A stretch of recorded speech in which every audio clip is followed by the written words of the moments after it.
On a cold morning in the European sky during World War II, one American pilot took off on what was supposed to be just another routine combat patrol. No secrecy, no special briefing, no expectation of glory, just another mission. By the time he landed, 7 enemy aircraft had fallen out of the sky, and aviation history had been rewritten. For decades, his name remained known only to historians and a shrinking circle of veterans. But what he did that day defied probability, challenged physics, and placed him in a category very few pilots in any war have ever reached. This is the story of America's most deadly single-mission fighter pilot. To the War in the Air, 1943-45, Europe. By the time the U.S. Army Air Forces began large-scale operations over Europe, air combat had already become a relentless war of attrition. American bombers flew deep into German territory. German fighters rose to intercept them. Every mission turned into a massive aerial brawl. Hundreds of aircraft, thousands of men, exploding shells, flames in the thin air, and wreckage falling through the clouds. Fighter pilots lived on borrowed time. Some survived 50 combat missions. Many did not survive 5. And yet, every morning, they climbed back into their cockpits. Thus the pilot, a quiet man with a deadly skill. The man at the center of this story was not a celebrity. He was not loud. He was not reckless. He was not chasing records. He was a disciplined, methodical, professional fighter pilot. His name, Captain David McCampbell, later to become the U.S. Navy's top-scoring ace of the war. But on this particular day, no one yet suspected that aviation history was about to bend around him. McCampbell was flying the F-6F Hellcat, the workhorse of the U.S. Navy's fighter arm. Fast, heavily armed, brutally durable, forgiving to fly, deadly in trained hands. But even the best aircraft did not guarantee survival. Only the pilot did. The situation, outnumbered in the open sky. On the day of his historic mission, American strike aircraft were attacking Japanese positions. McCampbell and his squadron were assigned to provide top cover. Their job was simple in theory: keep enemy fighters away from the bombers. But the enemy did not arrive in small numbers. They arrived in waves. From high above the clouds, dozens of enemy fighters poured down toward the American formation. They came fast. They came in groups. They came with altitude advantage. In air combat, altitude is life. McCampbell saw immediately that this was going to be different from anything he had faced before. The first attack, the sky explodes. The first enemy formation dove through the bomber stream like knives through fabric. American gunners opened fire. Shells burst in black clouds. Tracers stitched the sky. McCampbell pushed his Hellcat into a hard climb, pulling against gravity with everything the engine had. He knew if he waited, he would be fighting at a disadvantage. Instead, he chose to climb into the attack. It was a decision that would define the entire battle. The first kill at 18,000 feet, McCampbell spotted his first target crossing left to right at full throttle. He rolled inverted, dropped his nose, closed the distance in seconds. When the enemy filled his gun sight, he fired a 2-second burst. 650 caliber machine guns erupted at once. The enemy fighter disintegrated in flame and fragments. Kill one. McCampbell did not slow down. He did not circle. He did not watch it fall. He immediately climbed again. He understood a simple truth: staying in one place in air combat is how men die. The second and third, no time to think. Seconds later, 2 more enemy fighters appeared in front of him, climbing hard. They had not seen him. McCampbell dropped in behind the first. Another short burst, another explosion. Kill 2. He snapped his aircraft sideways, slid into position behind the second, and fired again. The third enemy aircraft caught fire and spiraled downward in smoke. Kill 3. 3 aircraft destroyed in less than 90 seconds. The battle had barely begun. But the sky turns into a graveyard. All around him, the fight exploded into chaos. American fighters twisted upward. Enemy pilots attacked from every direction. Bombers plowed forward under fire. Men died without ever seeing who killed them. Through it all, McCampbell remained calm. No wasted motion, no panic, no wild shooting, just angles, speed, timing, fire discipline. He was not hunting victory, he was executing a job. The fourth, the near miss that almost killed him. As McCampbell rolled into his next attack, an enemy pilot finally got behind him. Tracers flashed across his canopy. His aircraft jolted violently. He kicked the rudder, slid the Hellcat sideways, pulled into a brutal climbing turn. The G-forces crushed him into his seat. The enemy overshot. McCampbell reversed instantly, dropped his nose, and fired directly up into the opponent's belly. The enemy fighter vanished in an expanding ball of fire. Kill 4. A second later, his windshield was splashed with oil and smoke. The battle had now personally tried to kill him. Ammunition running low. By this point, McCampbell had been firing repeatedly at extreme close range. His ammunition supply was shrinking fast. 6 machine guns burned through belts rapidly when every burst counts. He knew he did not have the luxury of waste. Every trigger pull had to kill. Now the enemy keeps coming. Instead of retreating, new enemy formations kept arriving. From above, from the sides, from below. It was as if the entire sky had decided to fall on one small group of American fighters. McCampbell was no longer just defending bombers. He was now at the center of a storm of determined enemy pilots, and he was directly in their path. The fifth shot from directly below. Spotting a fighter climbing steeply from below, McCampbell executed one of the most dangerous attack positions in air combat. He rolled directly upside down and dove straight at the climbing enemy. This put him directly in the firing arc of his opponent. They closed head-on. At the last second, McCampbell fired. The enemy aircraft exploded upward into his path.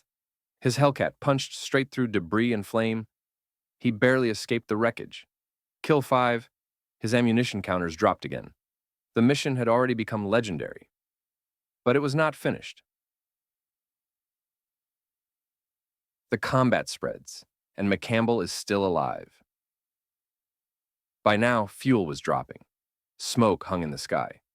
Wreckage littered the clouds. Many pilots on both sides were already dead or disengaging. But McCampbell remained in the fight. He had one choice left: break away and return to base with the kills he already had, or stay in the sky and continue protecting the bombers. He stayed. The moment the mission became legend. By the time Captain David McCampbell had scored his 5th kill, his Hellcat was low on ammunition, his fuel needle was sliding downward, and the sky around him was still crawling with enemy aircraft. Most pilots, under those conditions, would break away and head for home. McCampbell did not. He stayed because the bombers were still under attack, and as long as they were under attack, his mission was not finished. The bombers are hit, and McCampbell turns back in. Below him, one American strike group was suddenly overwhelmed. Enemy fighters poured in from above, slashing through the bomber formation. Tracers flickered through aluminum skins. Flames burst from a damaged wing. One bomber lagged behind, wounded and slow. This was exactly the moment enemy pilots waited for. A wounded bomber was a death sentence. McCampbell didn't hesitate.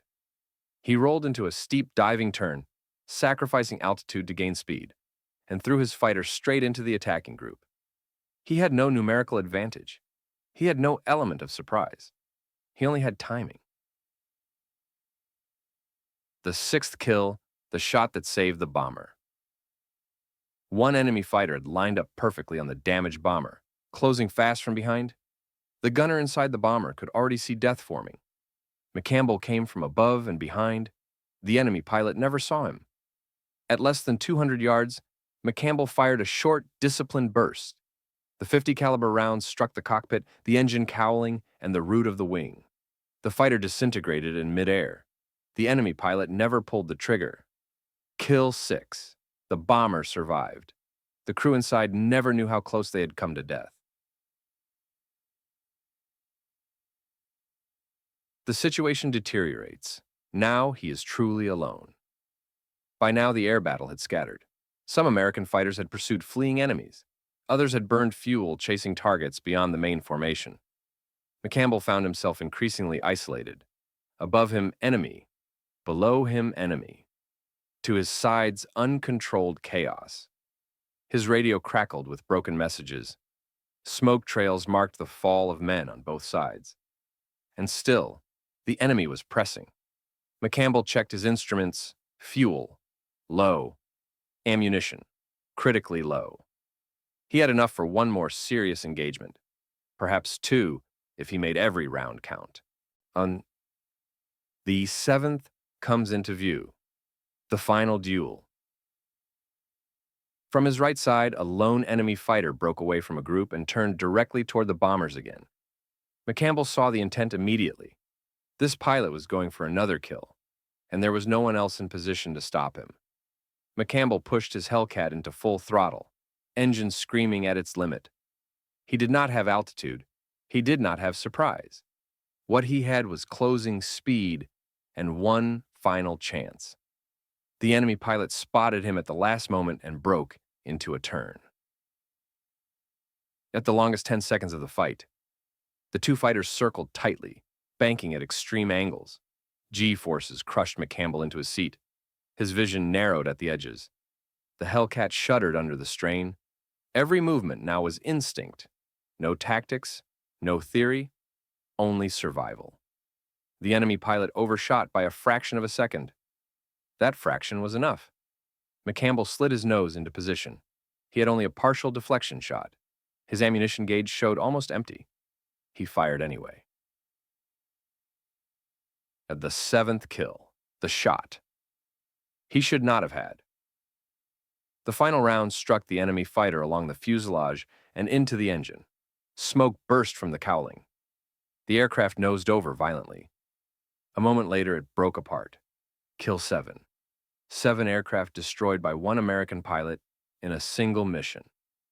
It was a feat so rare that many pilots would go an entire war without ever achieving it. McCampbell had done it in one sortie. Then no celebration, only the fuel warning. There was no celebration in the cockpit, only a flashing warning light. Fuel was now dangerously low. McCampbell turned toward home. There was no victory lap, no chase for an eighth, only the urgent problem of getting back to the carrier before he fell into the sea. The silent return.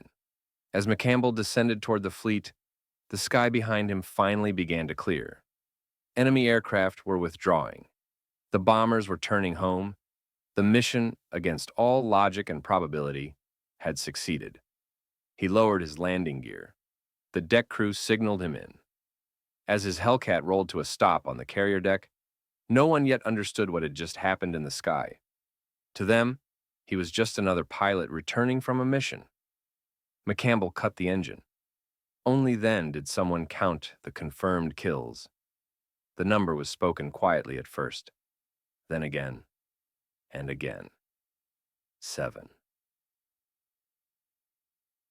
The deck falls silent. 7 confirmed kills in one mission was something almost no one had ever seen. The number spread across the deck like wildfire. Pilots stopped working. Deck crews stared. Officers checked their reports twice. Some thought the number must be wrong. It wasn't. Gun camera footage soon confirmed it. 7 enemy fighters had been destroyed by one man in a single fight. The impossible had happened. The man himself said little McCampbell did not shout. He did not raise his arms. He did not brag. He simply climbed out of his aircraft as he had done after every other mission. When asked how he felt, he replied calmly, "I did my job. The bombers came back." That was the only victory that mattered to him. What had just occurred in the history of American air combat? Missions like this are measured in decades, not days. Even the greatest aces rarely achieved 4 or 5 kills in a single day.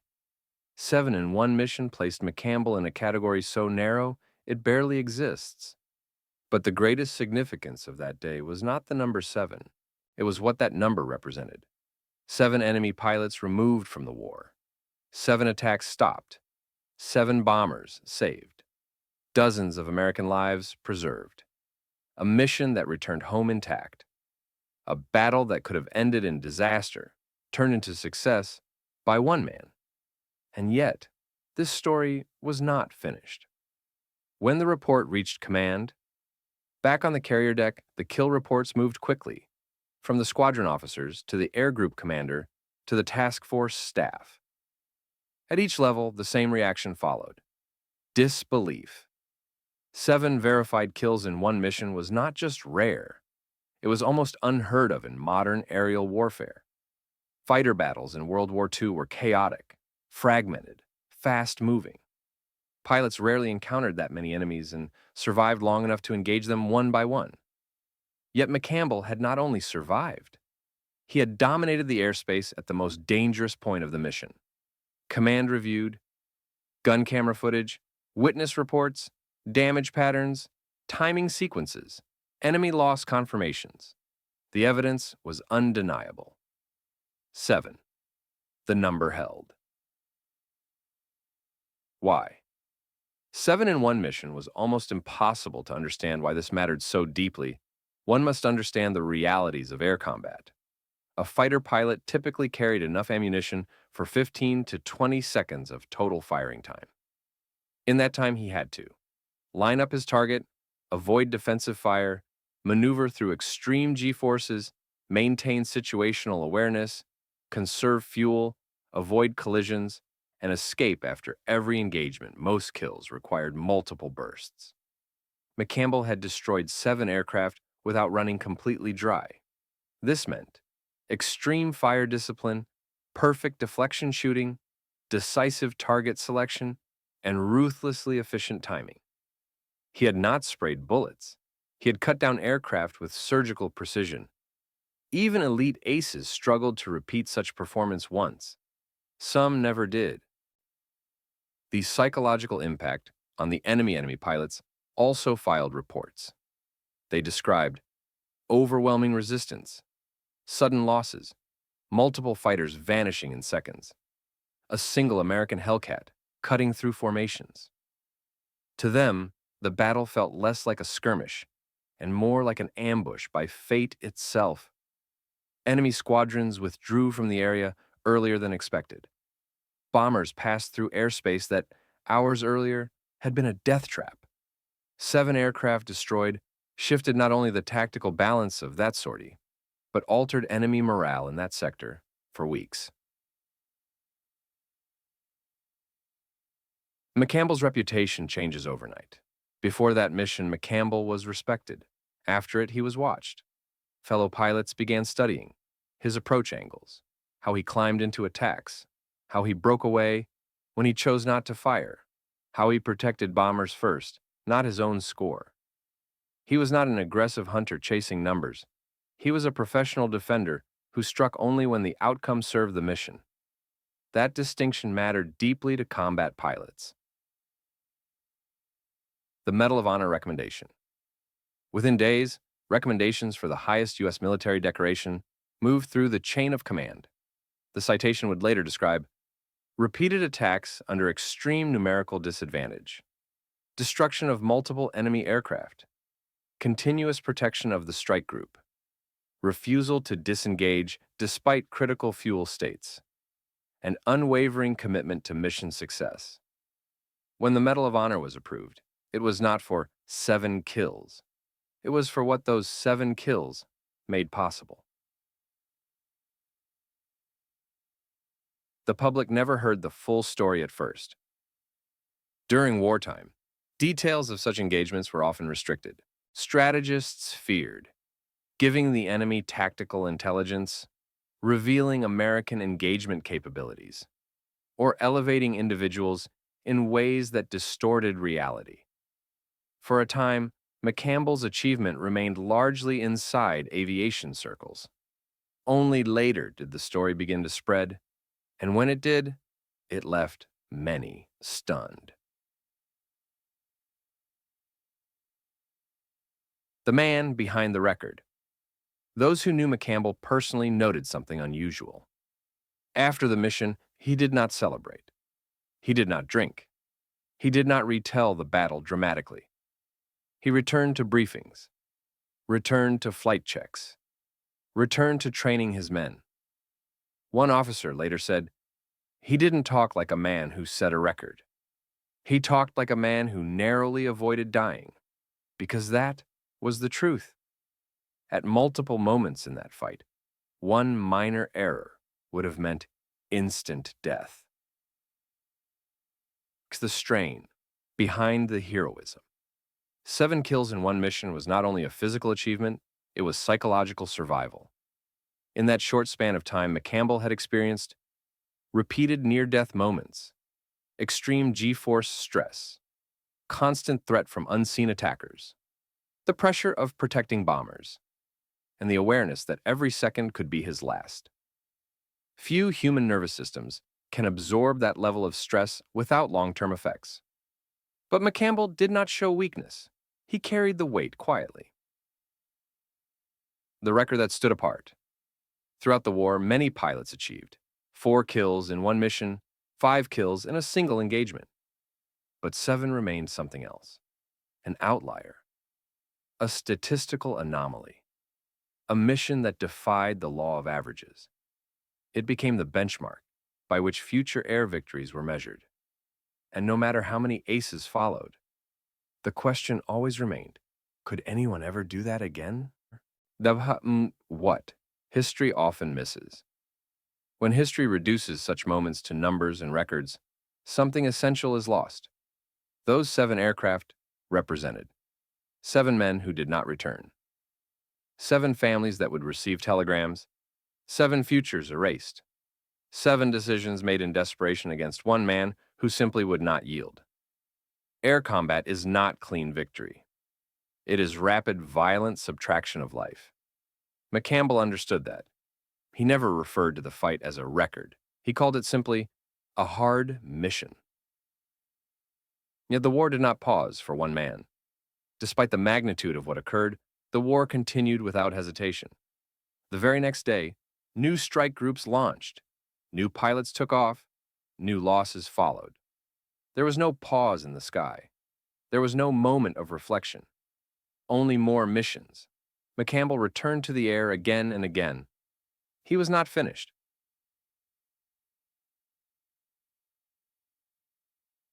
The question that followed him. From that day forward, every man who flew with him privately wondered the same thing. Had they just flown with the deadliest pilot of the war? At the time, no one yet knew that his career was still unfolding, and that this single mission, as unbelievable as it already was, would not even be the final peak. The war moves on, but the record remains. The morning after the mission, the flight decks were already alive again. Engines roared. Deck crews ran. Pilots climbed into cockpits. There was no pause for legends in wartime. Captain David McCampbell did not wake up to fame. He woke up to another briefing. The enemy was still out there. Bombers still needed protection. And the sky still belonged to whoever was willing to fight for it. But something had changed. His name had begun to travel. Quietly at first. From squadron to squadron. From carrier to carrier. 7. The number followed him like a shadow. Ain't they our treeing? The Medal of Honor, a silent ceremony in a loud war. Weeks later, the citation for the Medal of Honor was officially approved. It described multiple engagements under overwhelming numerical odds, destruction of enemy aircraft while defending strike formations, refusal to disengage despite low fuel and ammunition, complete commitment to mission success, leadership under extreme pressure. But even as the nation's highest award moved through the system, there was no grand ceremony. The war did not slow down to celebrate one man. McCampbell accepted the honor with quiet humility. Those who saw him afterward noticed something striking. He never spoke of the medal as a personal achievement. He referred to it as something that belongs to the squadron. To him, the mission was never about individual glory. It was about bringing the bombers home. The rest of the war, he keeps flying. Unlike many decorated aces who were pulled from combat for morale tours, McCampbell continued to fly. He returned again and again to hostile skies. He faced new enemy formations, new ambushes, new dangers. By the end of the war, he would become the top-scoring ace of the U.S. Navy, with more victories than any other naval aviator in history. Yet, even then, it was always that single mission that defined him, not because it made him famous, but because it proved something deeper. That discipline could overcome numbers. That precision could defeat chaos. That one calm mind could reshape an entire battle. Just the men who came home alive. Years later, survivors from the bomber crews who flew on that mission would quietly share their stories. Many of them never saw McCampbell in the sky. They only knew this. Enemy fighters had suddenly vanished. Attacks that should have destroyed them simply stopped. Engines that should have burst into flame never did. Some men realized only much later, through records and citations, that their survival had been purchased by a single pilot who happened to be in the right place at the precise moment of disaster. To McCampbell, this mattered far more than any number. The pilot. After the war. After World War II, McCampbell returned to civilian life. Unlike many war heroes, he did not seek politics. He did not seek fame. He did not write sensational memoirs. He flew, worked, trained younger aviators, and gradually faded into quiet respect rather than public attention. To those who knew him later in life, he rarely spoke about combat. When asked about that famous mission, his answer was always simple: I happened to be where I was needed. For a man who had achieved what almost no pilot in history ever had, that was all he was willing to say. Why this mission still matters. In the long history of aerial warfare, records rise and fall. Aircraft evolve, weapons change, technology rewrites limits. But the conditions that made 7 kills in one mission possible have never truly returned. Why? Because modern combat involves longer-range missiles, relies on radar far beyond visual distance, spreads engagements across huge airspace, and rarely concentrates targets the way WW2 dogfights once did. That mission existed in a fleeting moment of aviation history, when men still fought face-to-face at closing speeds beyond human comprehension, with nothing but eyesight, instinct, and discipline between them and death. That era is gone. And that is why this mission has never truly been repeated. What the number 7 really means. To historians, it is a record.